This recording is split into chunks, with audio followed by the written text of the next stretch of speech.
The Anderson family Christmas party always smelled like cinnamon and condescension. I stood in the corner of my uncle's oversized living room, nursing a glass of wine that probably cost more than what he thought I made in a week, watching the usual drama unfold.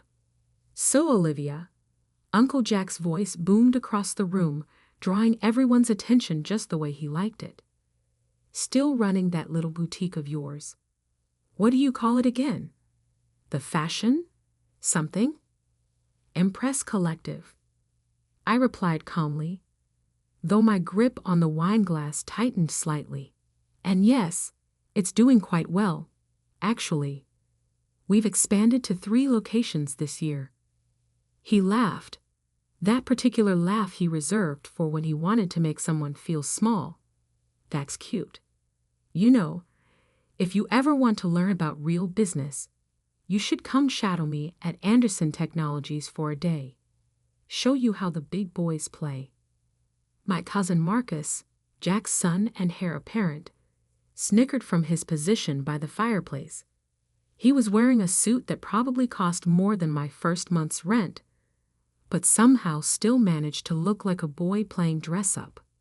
"I appreciate the offer," I said, taking another sip of wine, "but I'm actually quite busy with my own ventures." "Ventures?" Uncle Jack's eyebrows shot up. "Selling dresses isn't exactly what I'd call a venture, sweetheart. Now, take what we're doing at Anderson Tech. We just closed a deal with Microdyne Systems. That's real business." I noticed my father shift uncomfortably in his seat.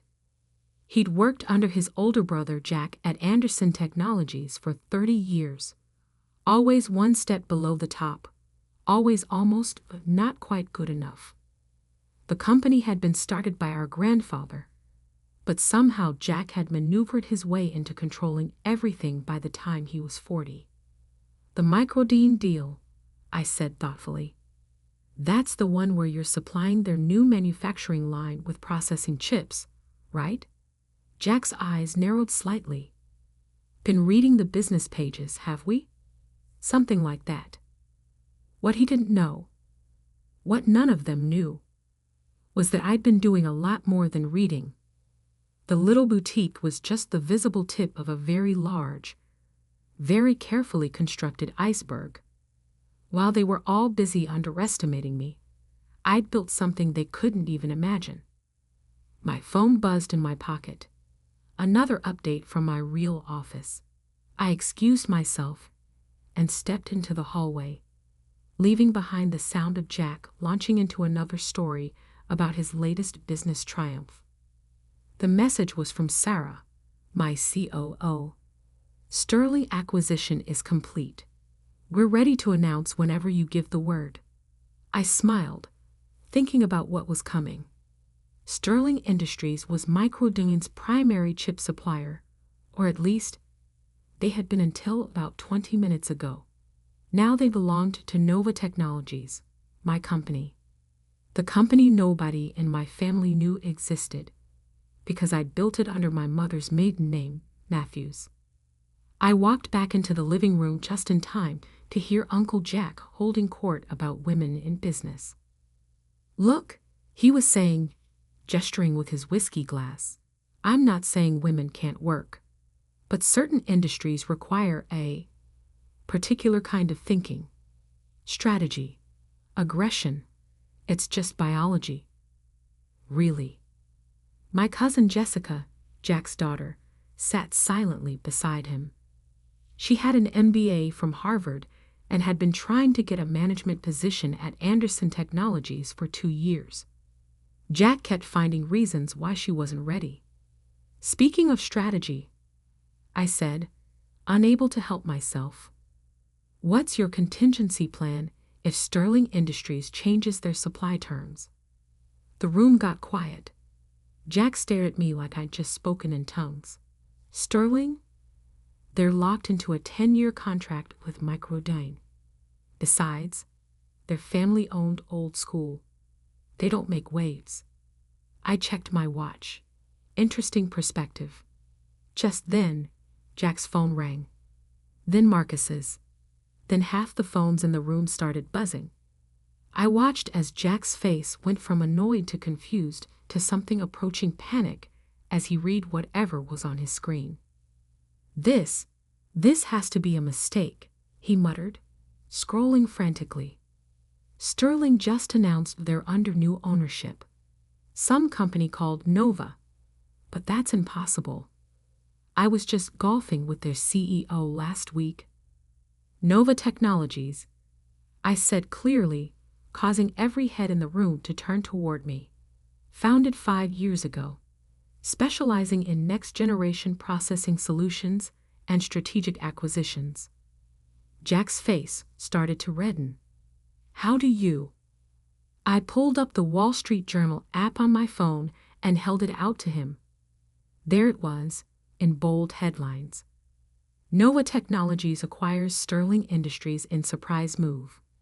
CEO Elizabeth Matthews signals aggressive expansion plans. Elizabeth Matthews, I said quietly, is my mother's maiden name. And Nova Technologies is my company. You know, the one I built while you were all so busy laughing at my little boutique. The silence in the room was absolute. I could practically hear their minds racing, recalculating every interaction we'd had over the past 5 years. That's not possible, Marcus sputtered. You sell clothes. I do, I agreed. The boutiques are quite profitable actually, but they're also excellent places to meet people. CEOs' wives, board members' daughters. You'd be amazed what people talk about while trying on designer dresses. I turned to Uncle Jack, who looked like he might actually pass out. By the way, about that Microdyne deal, you might want to call them. Since Nova now controls their chip supply, I imagine they'll be interested in renegotiating terms. You can't. Jack started, but his phone rang again. The caller ID read, Microdyne CEO. I gathered my coat and bag, ready to leave. But first, I turned to Jessica. I'm expanding my executive team at Nova. If you're interested in a job where your Harvard MBA actually gets put to use, call me Monday. As I walked toward the door, I heard Uncle Jack's voice, smaller than I'd ever heard it before. Olivia, wait. I paused, hand on the doorknob. Sorry, Uncle Jack.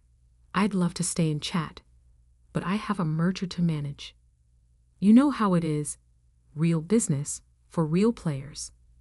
The door closed behind me with a satisfying click, leaving behind a room full of people who were just beginning to realize that while they'd been dismissing me, I'd been building an empire. And this was just the beginning. Monday morning arrived with the kind of chaos I'd carefully orchestrated. My phone had 47 missed calls, mostly from family members who suddenly wanted to catch up. I sat in my real office, the one none of them had ever seen, on the 45th floor of downtown's most prestigious building, watching the sunrise paint the city skyline in shades of gold. Ms. Matthews? My assistant Michael appeared at the door. Microdyne's executives are in the main conference room. And your uncle's been in the lobby for an hour. I smiled, checking my reflection in the floor-to-ceiling windows. Sharp black suit, not a hair out of place. Power, but subtle. Let's not keep them waiting. The conference room fell silent as I entered.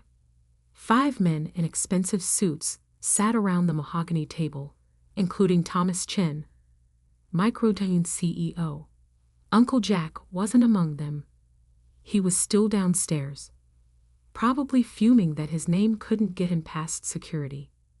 Gentlemen, I said, taking my seat at the head of the table. I believe we have some contracts to discuss. Thomas Chen cleared his throat. Ms. Matthews, or should I say Ms. Anderson, this is unexpected. Elizabeth Matthews is fine, I replied smoothly. Now about Anderson Technologies' chip supply agreement. I've reviewed the terms. They're significantly below market rate. We have a binding contract, one of their lawyers interjected. With Sterling Industries, I corrected. Sterling is now Nova Technologies, and while we'll honor existing agreements, any renewal will be at current market rates, plus a 20% premium for historical undervaluation. Thomas shifted uncomfortably. That would significantly impact our bottom line. True, I agreed. However, Nova can offer something Anderson Technologies can't. Next-generation processing capability. Our R&D division has developed chips that are 40% more efficient. We've kept that quiet until now. I slid folders across the table to each of them.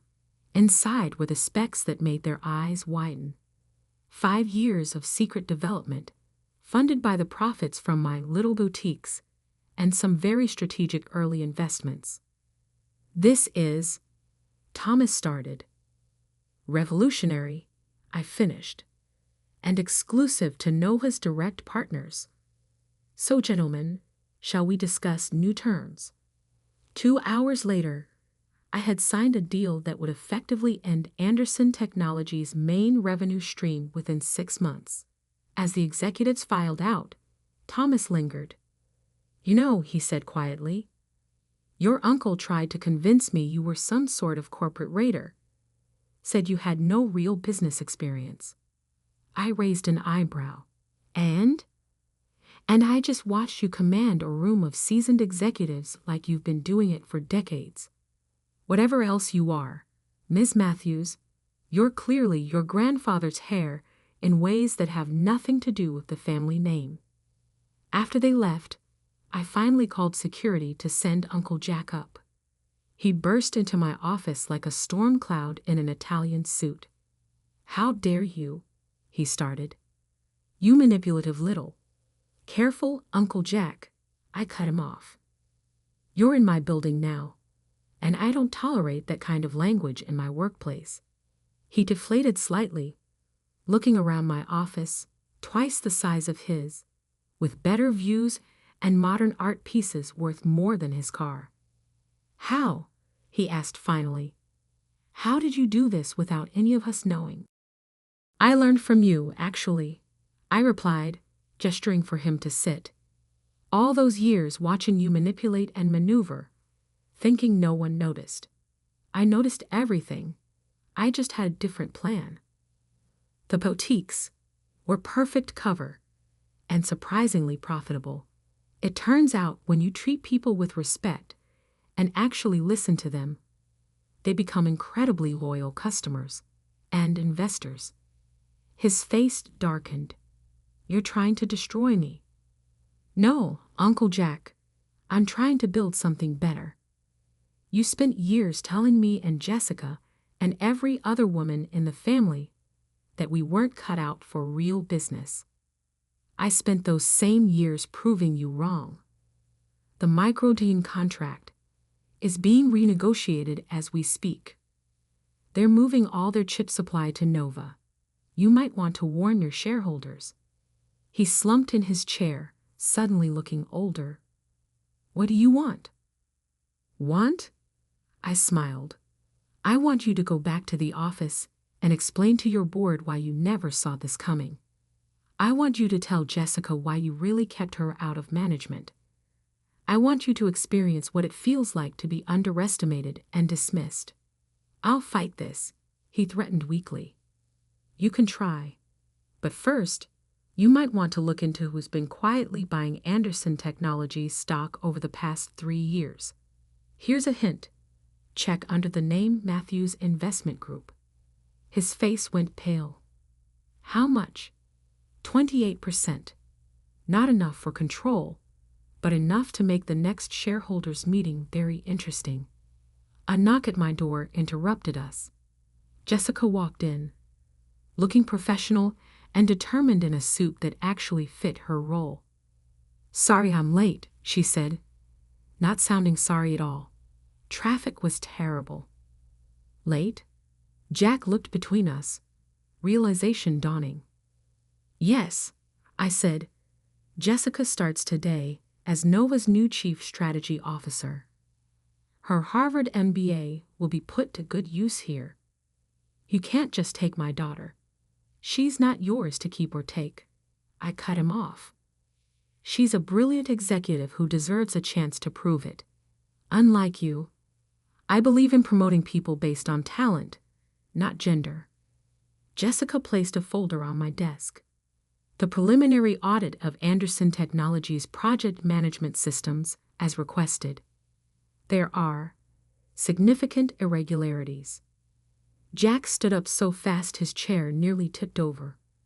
This is betrayal. No, Jessica said firmly. This is business. Isn't that what you always taught us? I watched my uncle storm out, knowing this was just the beginning. The real battle would come at the shareholders' meeting next month. But I was ready. I'd been ready for years. Well, Jessica said after he left, that was dramatic. Welcome to real business, I replied with a smile. Now let's talk about phase 2. Because while they thought the Sterling acquisition was my endgame, it was really just my opening move. I had 5 years of careful planning to unveil, and a family empire to rebuild, this time with a very different kind of leadership. The game was just beginning. The Anderson Technologies shareholders meeting was held in the same hotel ballroom where, 15 years ago, I'd watched my grandfather hand control of the company to Uncle Jack instead of my father. I remembered sitting in the back row, barely out of college, watching my father's face as his older brother took everything he'd worked for. Today, I sat in the front row. The tension in the room was palpable. News of the Microdyne contract loss had hit hard. Anderson Technologies' stock had dropped 30% in 2 weeks. The shareholders were out for blood, and Uncle Jack was sweating on the stage. As you can see from our projections, he was saying, his voice lacking its usual confidence, we have several promising alternatives in development. What about Nova Technologies? Someone called out. Is it true they now control our entire supply chain?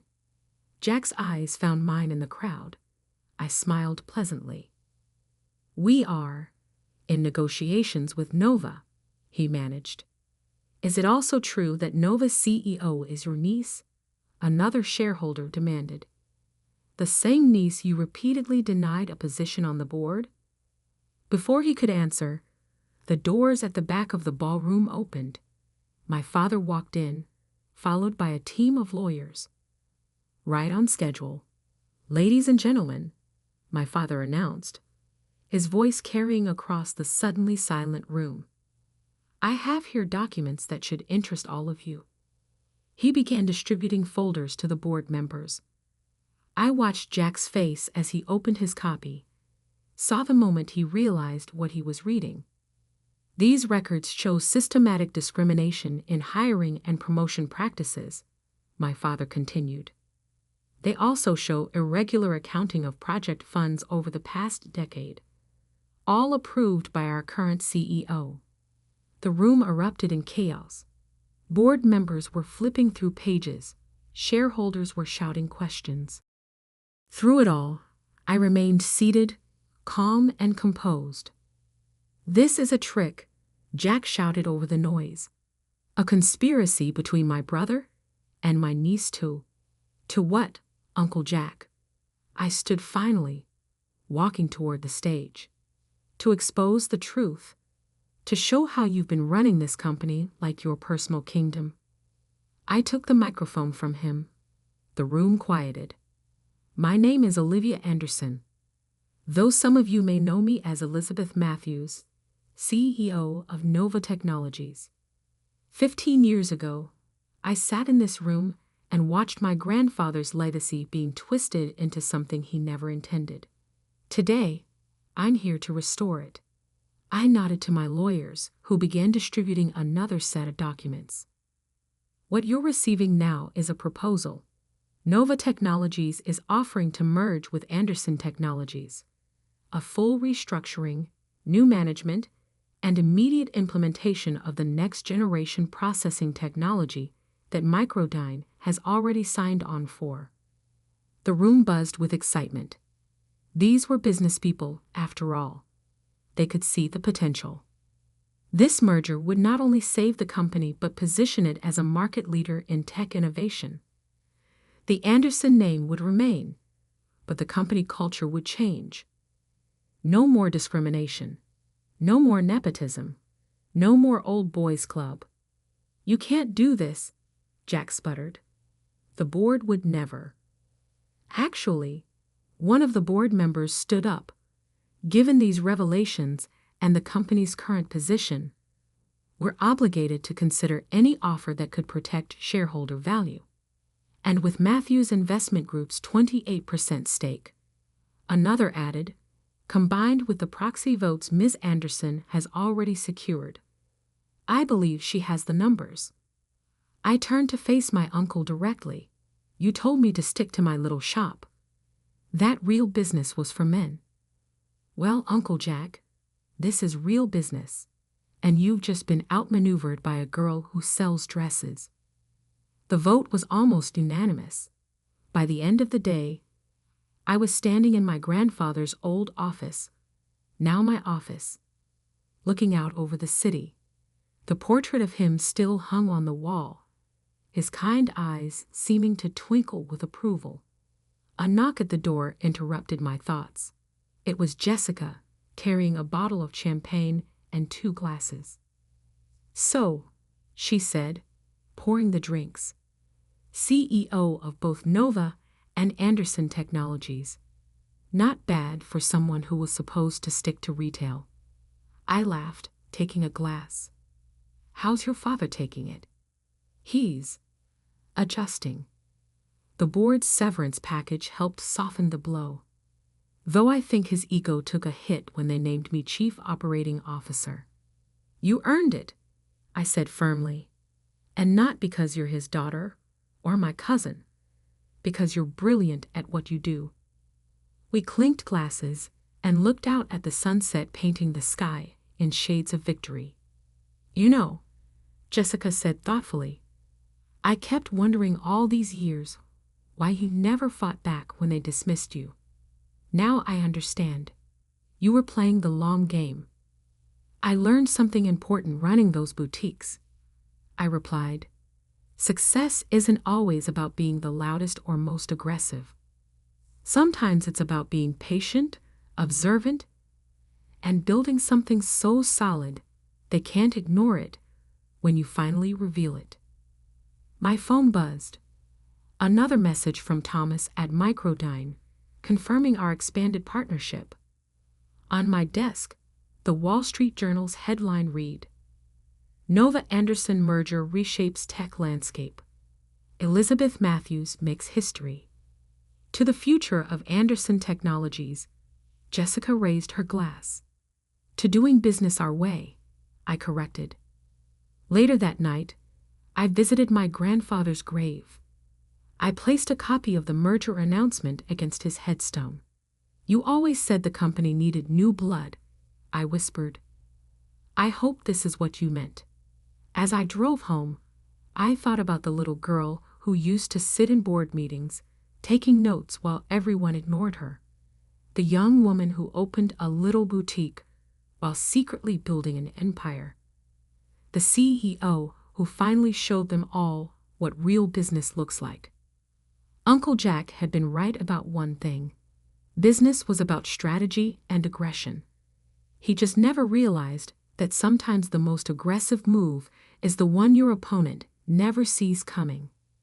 And as for that little shop, I kept it running, a reminder of where it all started. Because sometimes the biggest victories come disguised as small beginnings.